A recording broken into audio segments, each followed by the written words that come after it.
Dictation start होगा 5 second बाद। Start. देश के नक्सल प्रभावित इलाकों में भी लोकतंत्र की जड़ें अन्य हिस्सों की तरह लगातार मजबूत होती जा रही है। इसे सुखद संकेत ही कहा जाना चाहिए। निर्वाचन आयोग के आंकड़े बताते हैं कि पिछले 2 दशक के दौरान लोकसभा चुनावों में नक्सल प्रभावित इलाकों में मतदान में 30% की वृद्धि हुई है। यह कहना भी उचित ही होगा कि केंद्र और नक्सल प्रभावित राज्यों में शासन के लगातार प्रयासों के कारण नक्सल समस्या अब सिमटती जा रही है। प्रभावित क्षेत्रों में सुरक्षा बंदोबस्त और विकास की रफ्तार बढ़ने का नतीजा है कि जिन इलाकों में नक्सलियों की धमकियों के कारण लोग चुनाव के समय अपने मताधिकार का इस्तेमाल करने से घबराते थे, वहां लोग लोकतंत्र के यज्ञ में बढ़ चढ़कर योगदान दे रहे हैं। पिछले कई दशकों में यह देखने में आ रहा था कि सशस्त्र क्रांति के नाम पर नक्सली देश में चुनावों की लोकतांत्रिक प्रक्रिया का विरोध करते रहे हैं। सबने वह दौर भी देखा है जब चुनावों की घोषणा होते ही नक्सली प्रभावित क्षेत्रों में मतदाताओं के लिए चुनाव बहिष्कार का फरमान जारी कर दिया जाता था।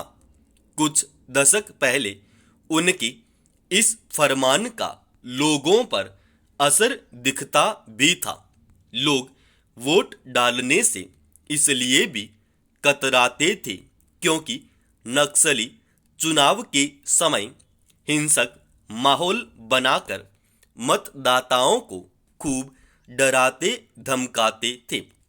समय के साथ जैसे ही नक्सली क्षेत्रों में सुरक्षा प्रबंध मजबूत होने लगा तो नक्सली चुनाव में बहिष्कार के फरमान को उम्मीदवारों से वसूली का माध्यम बनाने लग गए थे।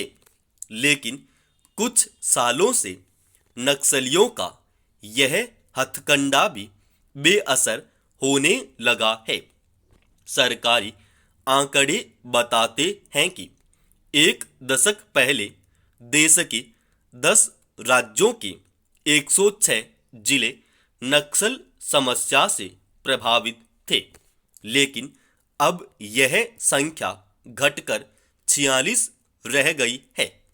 5 साल के दौरान नक्सल वारदातों में भी 76% तक कमी आई है। इसकी बड़ी वजह यह भी है कि देश के नक्सल प्रभावित क्षेत्रों में सड़क, शिक्षा और स्वास्थ्य जैसी मूलभूत सुविधाओं का तेजी से विस्तार हुआ है। इसके कारण पुलिस और प्रशासन की पहुंच आंतरिक इलाकों में बढ़ी है। नक्सल प्रभावित इलाकों के प्रत्येक मतदान केंद्रों पर सुरक्षा बलों की पर्याप्त तैनातगी से लोगों में सुरक्षा का भाव बढ़ा है। आज के दौर में भी चुनाव के समय नक्सली अपनी मौजूदगी दिखाने के लिए हिंसा की छिटपुट घटनाओं को अंजाम देते हैं। संतोष इस बात का है कि लोग इनसे विचलित हुए बिना लोकतंत्र के महायज्ञ में हिस्सा ले रहे हैं।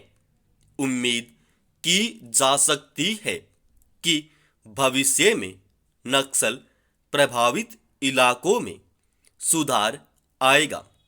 यह माहौल नक्सलियों को भी हथियार छोड़ने के लिए मजबूत करेगा। समाप्त। दोस्तों, इस डिक्टेशन का पीडीएफ फाइल हमारे Telegram channel study with SP Swami पर डाल रखा है।